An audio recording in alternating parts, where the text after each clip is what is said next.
Olá, amigo, tudo bem? O tema de hoje é valorização da vida humana. E o texto bíblico base para a nossa mensagem está em Mateus capítulo 6, versos 25 e 26. E antes de ler essa passagem, eu convido você a orar comigo. Querido Deus, muito obrigado pela tua palavra que nos é trazida com tanto amor e carinho. Nós queremos pedir que, por favor, o Espírito Santo trabalhe na nossa mente, no nosso coração, para entendermos o recado que o Senhor tem a nos dar. Nós te pedimos isso no nome do Senhor Jesus. Amém. Bom, em Mateus capítulo 6, versos 25 e 26, lemos: Por isso vos digo, não andeis ansiosos pela vossa vida quanto ao que haveis de comer ou beber, nem pelo vosso corpo quanto ao que haveis de vestir. Não é a vida mais que o alimento e o corpo mais do que as vestes? Observai as aves do céu, não semeiam, não colhem, nem ajuntam em celeiros, contudo vosso Pai Celeste as sustenta. Porventura não valeis vós muito mais do que as aves? Normalmente, esse texto de Mateus, capítulo 6, versos 25 e 26, é usado para enfatizar o perigo em relação à ansiedade excessiva com as coisas da vida. Embora esse seja um uso adequado da passagem, há um ponto que pode passar despercebido pelo leitor, que é o valor da vida humana aos olhos de Deus. Aqui no verso 25, Jesus afirma que a vida é mais valiosa do que o alimento e o corpo é mais valioso do que as vestes. Esse ensino ele é ilustrado nos versos também 28 a 32. No verso 26, Jesus afirma que a vida humana é mais valiosa do que a vida animal. Esse ensino é ilustrado no próprio verso 26, onde Jesus afirma que o Pai Celestial cuida das aves. E isto é um sinal de que a vida humana é ainda mais preciosa para ele. Assim como em Mateus capítulo 6, versos 25 e 26, em outras passagens dos evangelhos, também vemos que, durante o ministério terrestre, Jesus tomou tempo para ensinar que as pessoas têm valor simplesmente por serem pessoas, independentemente da sua classe social. Os ensinos de Cristo no Novo Testamento atestam que Jesus valorizou mesmo as classes mais desvalorizadas da época dele. Na mensagem de hoje, exploraremos esse assunto em detalhes. Primeiro, Jesus valorizou as crianças. As declarações de Jesus sobre as crianças foram surpreendentes para a sua época. Em Mateus capítulo 18, versos 1 a 5, recebendo uma criança em seu colo, Jesus respondeu à pergunta dos discípulos sobre quem é o maior no reino dos céus.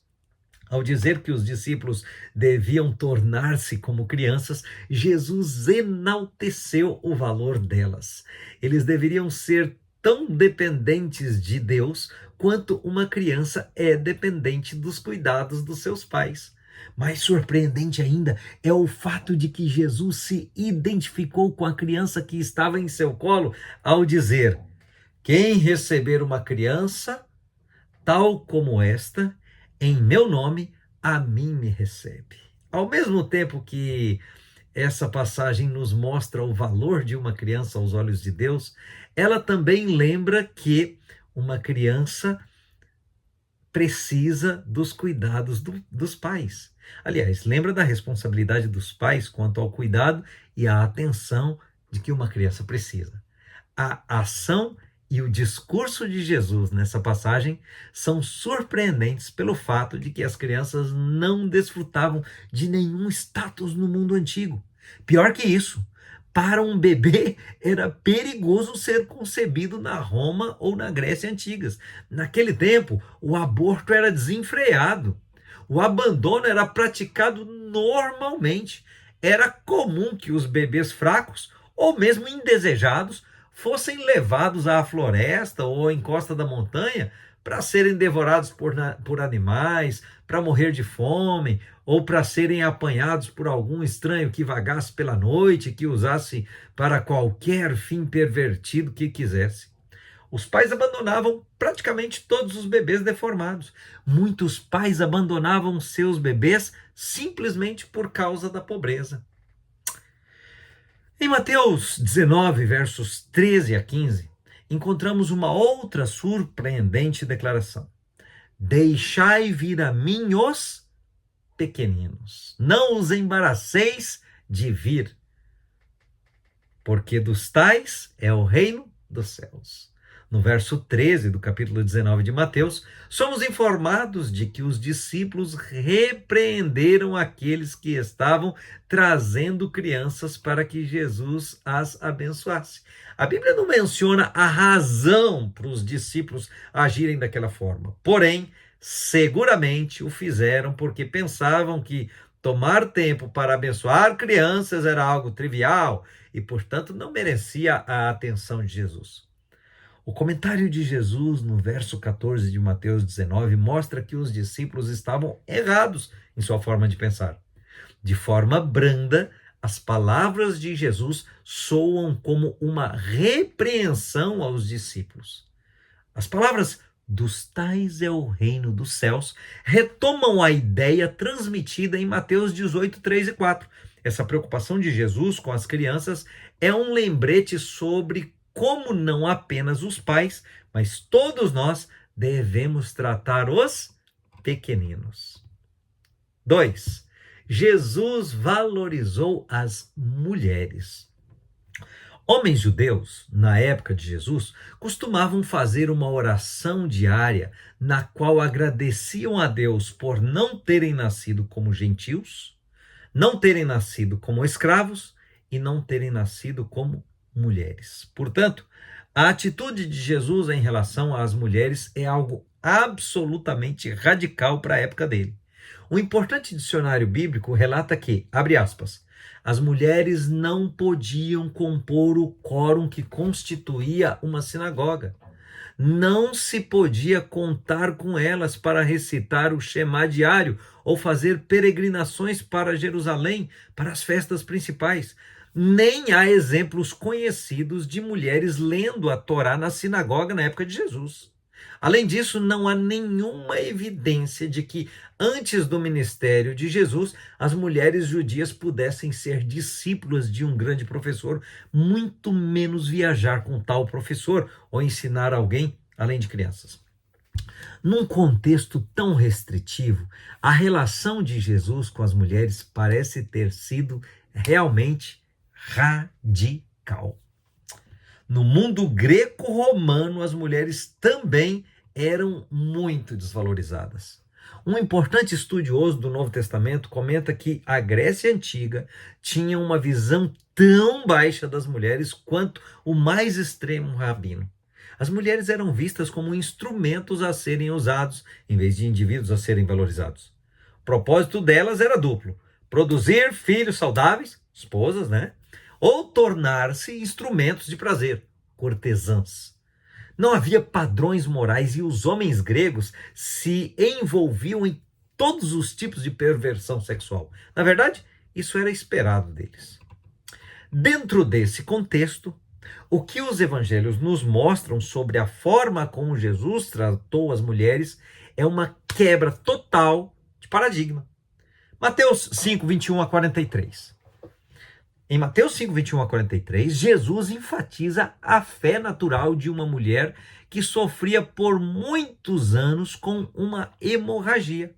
E Jesus ainda pega a fé daquela mulher como modelo da fé de Jairo, um líder da sinagoga, que havia acabado de receber a notícia da morte de sua filha de 12 anos. Tal ênfase era incomum entre os líderes rabinos da época de Jesus. Em Lucas 8, 1 a 3, nós vemos a menção a várias mulheres que acompanhavam Jesus no ministério dele.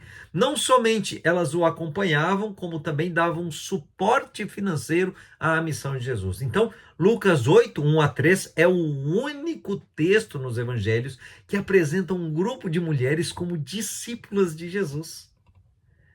Há mulheres na crucifixão, Mateus 27, 55 a 56, Marcos 14, 40 e 41, João 19, 25, cita mulheres. Também na ressurreição, citada em Mateus 28, de 1 a 8, Marcos 16, 1 a 8, João 21 a 8, mas nada comparado à lista das discípulas em Lucas 8, 1 a 3. Agora, Lucas 10, 38 a 42. Nessa passagem, Jesus valorizou uma mulher na posição de discípula, Maria, em detrimento da posição usual de uma mulher, Marta, como alguém que servia. Obviamente, Jesus não estava condenando Marta por tomar iniciativa em atuar na posição de alguém que servia. Ele estava questionando as prioridades. Ou seja, havia espaço para mulheres no grupo amplo de Jesus. E Maria se colocou nessa posição e foi elogiada por isso. Gálatas 3, 26 a 28. A declaração de Paulo em Gálatas 3, 26 a 28 é uma evidência de que os apóstolos compreenderam muito bem os ensinos de Jesus com respeito às mulheres de forma específica e o valor da vida humana de uma forma geral. Invisível contraste com a oração rabínica feita por homens judeus. Paulo afirmou, que, assim sendo, não pode haver judeu nem grego, escravo nem liberto, nem homem nem mulher, porque todos vocês são um em Cristo Jesus. Foi o que ele escreveu em Gálatas 3, 28. E, por terceiro, Jesus valorizou outras camadas fragilizadas da sociedade, como, por exemplo, os idosos. Em seu ministério terrestre, Jesus ratificou a validade dos 10 mandamentos na era cristã, fazendo referência ao decálogo por meio de alusões e citações. Mateus, Marcos, Lucas registraram uma importante citação de Jesus do 5º mandamento: honra teu pai e a tua mãe. Isso está em Mateus 15, 4, Marcos 7, 10, Lucas 18, 20. E da mesma forma, Paulo cita esse mandamento em Efésios capítulo 6, versos 2 e 3. O 5º mandamento exige que os filhos não somente demonstrem respeito, submissão e obediência aos seus progenitores, mas também lhes proporcionem amor e ternura, aliviem suas preocupações, zelem por seu nome e socorram e consolem na velhice. Seguramente esse mandamento fez muita diferença na vida de idosos na época de Jesus e continua fazendo diferença até hoje. Os escravos, nos evangelhos, Jesus se referiu ao sistema da escravidão de sua época apenas para fins de ilustração, como por exemplo em Mateus 20, 27, Marcos 10, 44 e João 8, 34 e 35. Porém, ele enfatizou a necessidade de amar as pessoas indistintamente, até mesmo os inimigos, como vemos em Mateus 5, 44, Lucas 6, 27 e 35. Foi Paulo que desenvolveu o assunto em suas cartas. Ele ensinou que em Cristo as diferenças sociais, étnicas, econômicas e outras diferenças não existem. Isso você pode conferir em 1 Coríntios 12, 13, Gálatas 3, 28, Colossenses 3, 11 e em várias outras citações. Paulo, na carta que ele escreveu para Filemon, que era um rico dono de escravos, ele instruiu Filemon a receber Onésimo, que era um escravo fugitivo, e aqui abre aspas, não como escravo, antes muito acima de escravo, como irmão caríssimo. Filemon 16. Desse modo, Paulo deixa claro que as conexões entre as pessoas, conforme estabelecidas pelo cristianismo, são o que deve nortear os nossos relacionamentos neste mundo. Os primeiros cristãos toleraram a escravidão, mas ensinavam que todo ser humano devia ser tratado com dignidade. A esse respeito, nós podemos comentar que se a igreja tivesse desaprovado totalmente a escravidão, o evangelho não teria se difundido como aconteceu na igreja primitiva. Agora, com o evangelho já difundido, as sementes para o fim da escravidão foram plantadas. Logo, com a reforma do coração, ao longo do tempo, o cristianismo reformou a ordem social. Os combatentes de gladiadores e outros jogos de Roma. Os espetáculos com gladiadores na Roma antiga e outros jogos sangrentos são vívidos exemplos de como a vida humana era desvalorizada no mundo antigo. Os combatentes de gladiadores podiam ocorrer no teatro, aqueles combates poderiam acontecer no circo, mas o verdadeiro lar daqueles combates era o anfiteatro, uma estrutura elíptica ou circular com assentos para espectadores ao redor da arena. Vários entretenimentos ocorriam no anfiteatro. Criminosos de baixo status, homens, mulheres e crianças, eram arrastados para a arena como parte do entretenimento do dia, para ser espancados até a morte e comidos por animais. E nada revela a psique romana mais claramente do que o Venátio, com sua completa brutalidade contra humanos e animais. A escala do massacre dos animais é quase inacreditável, e o número de humanos que morreram dessa forma é praticamente similar. O Venátio era um espetáculo que envolvia luta contra animais selvagens, leões, ursos e touros, e a carnificina era o que divertia a audiência romana, insaciável por derramamento de sangue. Paulo fez uma referência a esses jogos em 1 Coríntios 15, 32, ao dizer que ele disse assim, se como homem lutei em Éfeso com feras, que me aproveita isso? Se os mortos não ressuscitam, comamos e bebamos, que amanhã morreremos.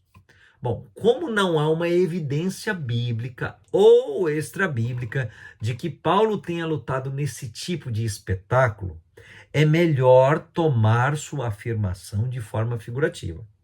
A ideia é que, se Paulo estivesse enfrentando uma situação tão perigosa como essa, ele teria entrado na arena unicamente com a esperança da ressurreição. Isso sugere que quem entrava na arena para lutar contra feras não saía vivo de lá.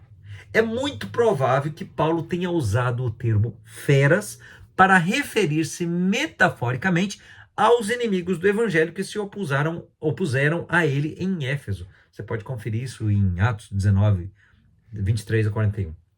E isso é uma evidência de que o apóstolo via aqueles jogos em Roma de forma muito negativa.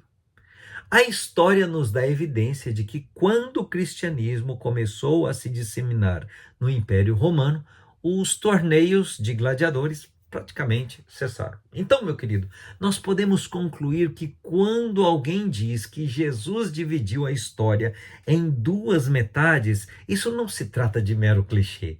A vida de Jesus e seus ensinos não apenas mudaram completamente o rumo da história humana, mas também colocaram o valor da vida humana na perspectiva correta. A cruz de Cristo é o símbolo máximo do valor da existência humana para Deus. Se a vida humana não tivesse valor, não seria necessário pagar o imenso preço que Cristo pagou por nosso resgate. Não surpreende que Paulo enaltece tanto a mensagem da cruz como o poder de Deus para a nossa salvação. Confira em 1 Coríntios 1, 17 e 18. Ah, meu querido, louvemos a Deus diariamente por esse amor tão grande em resposta. Louvemos a Deus por esse amor tão grande. E em resposta, entreguemo-nos a Ele, amando-o e servindo-o com todo o nosso coração. Eu posso orar com você? Meu querido Deus e Pai de amor. Muito obrigado porque o Senhor valoriza tanto o ser humano. Obrigado porque este meu querido irmão, essa minha querida irmã que está orando aqui comigo, é totalmente amado e querido por ti. Muito obrigado porque o Senhor nos transmite esse amor. E nós queremos, Senhor, aqui entregar o nosso coração a ti. Porque se o Senhor tem essa valorização à vida humana, nós não queremos jogar essa valorização da vida humana que vem da tua parte fora. Então, por favor, Senhor Jesus, encha o nosso coração de muito amor por ti também. E encha o nosso coração de muito amor pelo nosso semelhante. Abençoe a vida deste meu querido que está aqui em oração. Eu te suplico e te peço por isso, Senhor, no nome do Senhor Jesus. Amém. Que o Senhor te abençoe e te guarde. Que o Senhor sobre ti levante o seu rosto e lhe dê a paz.